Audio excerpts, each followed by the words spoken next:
O Goberno do Estado traballa para a apertura do tramo xa rematado do Paseo Peonil a Marín. Segundo explicou o delegado en Galicia, o contrato inicial incluía toda a obra e non contemplaba a súa apertura por partes. Costas busca agora unha solución xurídica para que sexa posible.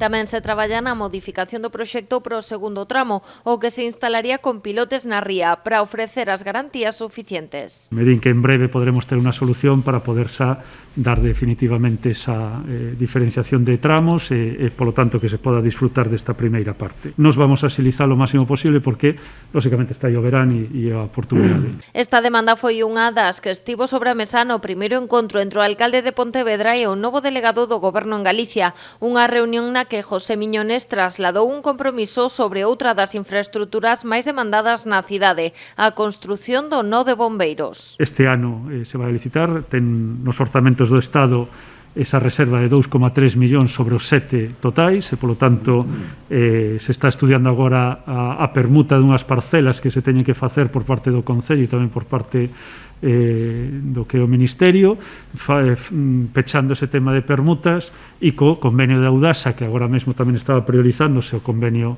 para as bonificacións da P9, bueno, pois está prácticamente tamén rematado. Tampouco faltaron na conversa as obras da A57, coñecida como Circunvalación de Pontevedra. O delegado asegurou que o tramo Vilaboa-Hermida é a autovía que se está a executar con maior ritmo en Galicia e que xa se atopa ao 67%. Que é a única maneira de que funcione realmente como unha circunvalación e resolva problemas, non?